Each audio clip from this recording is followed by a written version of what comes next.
Chris, what is our second main topic today? Our second topic comes from Michael D. Wilson. Hey, John. So after missing a few years of Comic-Con, Comic-Con returned. I flew down from Vancouver for it with my wife, and in general, we had a really good time. But there are a few problems that still linger. We weren't able to get into Hall H for the big Saturday panels. Trying to find a place to eat at meal times was an adventure in itself. And we weren't able to get a hotel remotely close. And even then, it was super expensive. The convention floor was claustrophobic to an extreme. We still had a good time, but how can they address these issues to make going more enjoyable? You know, it's become an annual tradition for somebody who loves Comic-Con, for me to talk about all the things wrong with Comic-Con as something that I love. Comic-Con is something that I love. But every year, I feel like sometime after Comic-Con, and thank you for sending in that. And I'm glad you had a great time. You know, Ann and I, we weren't going to, but me and Ray, we decided to shoot down to San Diego for the day and spend a day at Comic-Con and enjoyed myself very much. Ray came back with a really nice art print, actually. But there are some lasting problems that have been around for a long time when it comes to San Diego Comic-Con that I think hurts obviously everybody has a good time, but there are things that hurt the experience where it could have been better. So let's for a second jump into the Campea classroom. Okay, if we look at this, that there are problems. Jonathan? Yeah. Okay, so he's got it. So that there are some problems with the notion of Comic-Con and what happens there. Like you said, we're going to go hotels, huge problem. Meals, huge problem. Crowds, massive problem. Transportation, because a lot of people, most people can't be close to the gas lamp district where the convention center is. And you try to get into town there, unless you're on a trolley line, which is awesome if you are, but it's difficult getting in and around and all that kind of stuff. And of course, Hall H, the big events happen in Hall H. And we, of course, have discussed this about, hey, and the 150,000 people that will go to Comic-Con, less than 5% of them actually get into Hall H. Less than 5%. That means over 95% of the people who made the trek down to Comic-Con will not be able to be in that room when those presentations are done. And that is a problem. So what are some of the solutions? Okay, so let's do this. I want to propose a couple. So first solution is this. We've talked about this the other day. Petco Park. You know, if you're going to keep San Diego Comic-Con in San Diego, right across the street from the convention center, right across the street from the convention center is a baseball stadium, Petco Park, which I believe holds 45,000 people. I don't know the exact number of people it can hold. But instead of a place that can hold maybe 5% of the people there, you could hold probably 40% of the people there or 35% of the people there. Basically saying if you have a Hall H thing you want to go to, if it's in Petco Park instead of in Hall H, you're probably going to be able to get into it. And you could sell tickets just to that event. Like, okay, you got your pass, an additional $5, $10, you can get in there. Also ensuring that if you really want to go, you'll be able to go. So in addition, you wouldn't really have to leave either because the stadium could open up their concessions, restaurants, everything. Yeah, exactly. So now that offers, and I'm glad you brought that up, that offers more food options, less traffic in trying to get, because you go to one of those gas lamp restaurants and there's some great places to eat in gas lamp. You try going to eat between 12 and 1 o'clock. It's an adventure trying to get something to eat around there. But again, it opens up more food options, more restrooms, all that kind of stuff. You have this huge place where you can do all this kind of stuff. It's a great idea. Now, obviously, some people bring up the question of weather. This is California. It very rarely is there weather. And if there is, okay, on the 5% chance that you might catch a rainy day. All right, well, in that case, you put it in the program that, hey, we may need to move this inside into Hall H, in which case, blah, blah, blah. Okay, so you deal with it there. You deal with the logistics. But I would say one is Petco Park. Number two is Las Vegas. I have been preaching the gospel of move Comic-Con to Las Vegas. Now somebody say, well, John, there is a Comic-Con in Las Vegas. Yeah, but not the Comic-Con. You move Comic-Con to Las Vegas and you will have a much better experience. Number one, hotels. No problem. No problem. Las Vegas hosts CES every year, which is triple the size of Comic-Con. No problem. You will never have a problem getting a hotel room. Never having a problem getting a hotel room. And more importantly, you won't have to pay $700 a night for a hotel room, for one that's close to your convention center. So that, number one, you don't have to enter a lottery. This is how bad it is in San Diego Comic-Con. You have to put yourself in a lottery to see if you get a hotel room that's down in the Gaslamp. That's even remotely close. So there's that. Transportation. Their cab system and their Uber system right now is such a well-oiled machine. You can get from anywhere in Vegas to anywhere in Vegas with no problems. With no problems at all. Next, convention center. The convention center in Las Vegas is triple the size of the convention center in San Diego. That means, number one, you can have more exhibitors, more artists, more creators. You can have like the things you're really going to see, like Netflix's booth can be bigger and larger, and you can double the size of the walkways that people are walking down so that when you're in the convention floor, you're not doing and smelling every Larry that came in from Chicago and hasn't bathed in 3 days. I mean, you're not like walking like this through. You have so much more room for people to comfortably enjoy their time on the convention floor with more exhibitors, with more things to see and touch and buy and whatever. I mean, it would be absolutely fantastic. Next up, you have, the convention center ballrooms are bigger, but just like San Diego would have Petco, they would have the, what is the name of it again? The name of the phone company. AT&T or? No, the arena is, no, not Verizon. T-Mobile. T-Mobile, thank you. The T-Mobile Center. Over 20,000 people. They have all the big UFC events there. The Las Vegas Golden Knights play there. It's right down there in the heart of Las Vegas. So you can do your special Hall H stuff in there. People can get in there. It's got a cover. It's got a roof, so no weather problems or anything like that. Excellent. Eating in Las Vegas. You will have no problem. I mean, unless you want to go to the top restaurants. That'll be a little difficult, but but there's a million places to eat and some of the world's greatest food. Some of the world's greatest food is in Las Vegas. So there's all that. It's just, so if you want, the big thing I think you're going to do, if you're going to keep it in San Diego, you can't add more hotels. The hotels are there. You can't add more roads. They're there. You can't make the convention center bigger.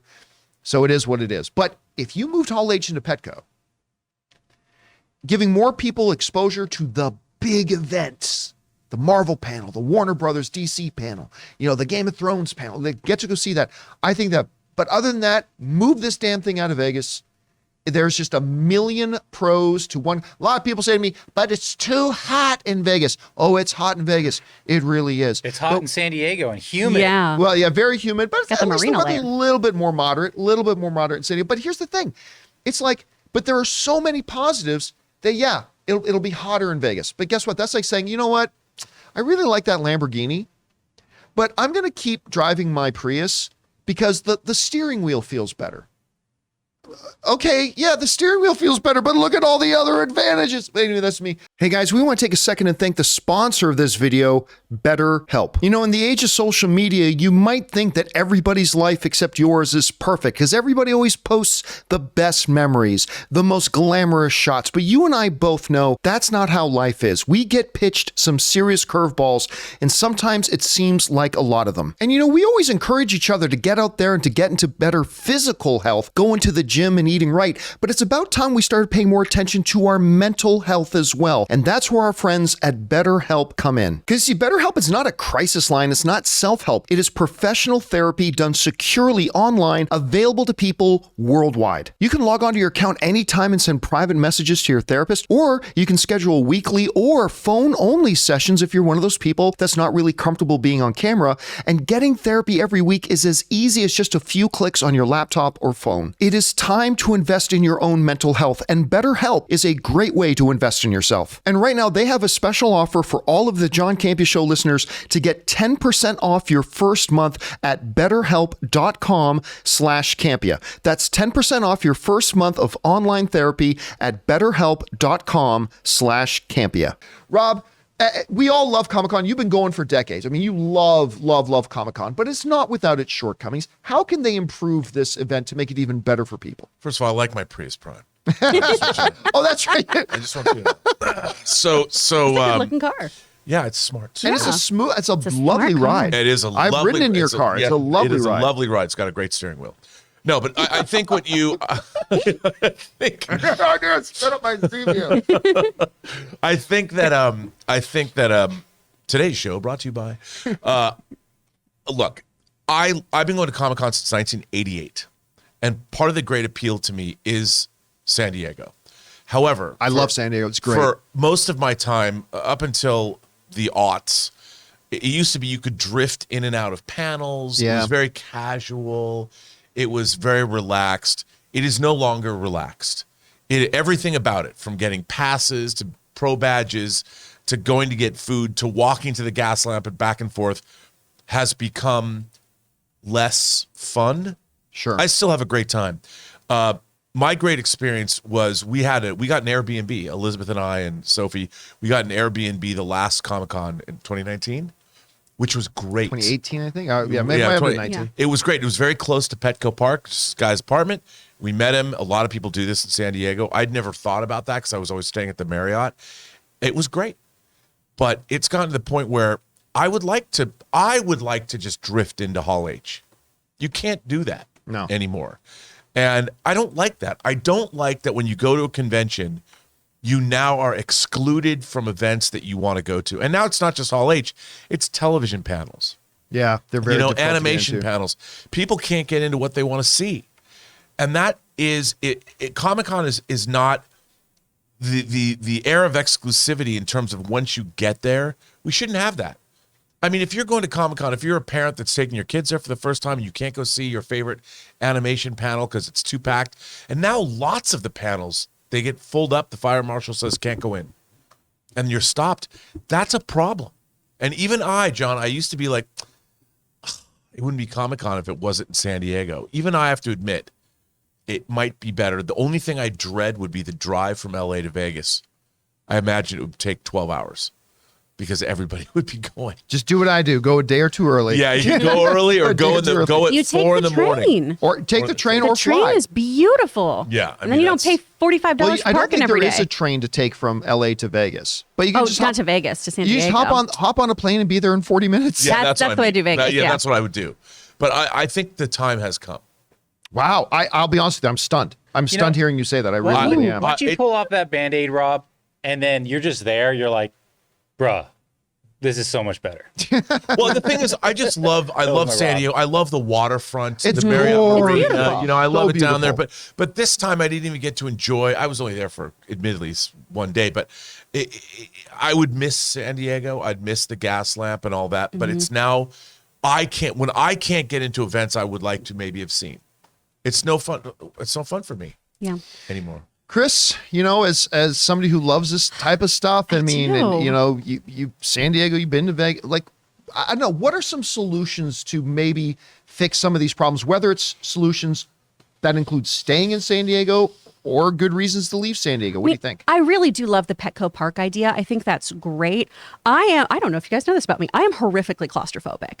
And so the last few years of Comic-Con, I have not gone into the convention center, even when I've gotten a professional badge. I have stayed on the outside. I've done a whole bunch of the tertiary things because I had a horrible panic attack back in 2016 because I couldn't find an exit and I couldn't move. I was just a fish going upstream and it was so uncomfortable for me.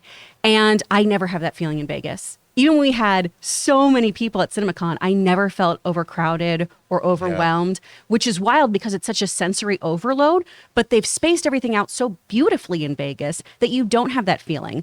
I don't want to line up for 48 hours for Hall H. I really don't. And I don't want to have to camp out in there. There are people who will be like, I got my Depends, let's do this all day. I don't want to do that. Because how much stuff are you missing out on by just sitting in that line? Exactly. And while it's so cool to be in Hall H, and I commend everyone who makes it in there and toughs it out and gets to be there all day and watch those panels, it does suck that you have to make these really hard choices of what you're going to do. So I totally understand the Vegas aspect. I just, people in the chat pointed out, it's part of a California nonprofit. And I would love for this to stay a California thing, a San Diego thing. I love taking the train to San Diego. I love getting to go to the Tipsy Crow, going to Underbelly Ramen, having a really good time. But it doesn't have the infrastructure as they're doing it right now to hold all these people. And you don't have the time that you could have somewhere else. Yeah, and listen, I need to point out, Ann and I, at least 3 times a year, we just hop in the car and drive down to San Diego for the weekend. I mean, we same. love San Diego. Yeah. It's great. Love it. But I don't know what to tell you, Ray. For some reason, the Vegas thing, I don't know how they set it up, but I just feel that crowd, along with the usual Vegas crowd, it'd just be maybe dangerous, I guess, in a way. No, like I said, CES is triple the size of Comic-Con, But we're bringing you never in- feel it. We're bringing in cosplay, small kids, to Vegas where smoke is everywhere. People are smoking on Everywhere's the corners. not smoking now. I'm just saying, like, Vegas seems like a. Then don't bring your I kids. mean, San Diego seems like a. But I mean, it's like a but for kids the thing past now. 15 years, they transitioned. I mean, like for the last 15 years, they've transitioned Las Vegas from Sin City into a family destination is where true. people bring families kids and up. everything. all the bring I time. kids just think they just need to make it longer. If San Diego could afford it, maybe make it last the whole week. So people aren't in a rush just to come in that weekend. People could see everything throughout the week who don't. Right, but everybody's going to want to come when the Marvel and DC panel is. Oh, right? if that's that. Someone said something in the chat where maybe they really do need to start bringing out tickets with people's names on them that win a lottery to get into those things. I mean, it'll be a lot more fair than someone who's willing to sit out there for 14 days or whatever. But I mean, the lottery, this just made me think of, too, the hotel situation as well in San Diego. When you are press or talent or anything like that, you join that lottery to even get a hotel in the area. So even the people who are doing panels are fighting for hotels. So how hard is it for the average person then to get a hotel? Especially if you bring your kids. You don't want them schlepping 2 miles on foot every single day. I was going to mention also that while I'm a capitalist at heart, the hotel situation, it's not just that there aren't enough hotel rooms. The hotel rooms that there are, the prices have they Supply gouge. and demand, man. So high. It's so high there, and look, God bless everybody for getting paid, but it's gotten so extreme. I mean, Comic-Con is still a family event. Ultimately, it is a nonprofit, and I have to say they have done a bang up job. Kudos to San Diego and the entire team that puts that convention on. They have done a bang up job coping with the people. But man, it's gotten it's gotten so expensive that it's become a luxury event, and it's Comic-Con. Yeah. Anyway, guys, this is a discussion that happens every year, and I'm sure we'll do it again next year. Anyway, what do you guys think? What are ways? Maybe there's some other drawbacks, like some hindrances, some pains in the ass of Comic-Con that we didn't even bring up. What are some creative solutions that maybe you have? Both solutions while staying in San Diego, and maybe solutions about why moving out of San Diego. Whatever you guys think, jump down to the comment section below and let us know your thoughts.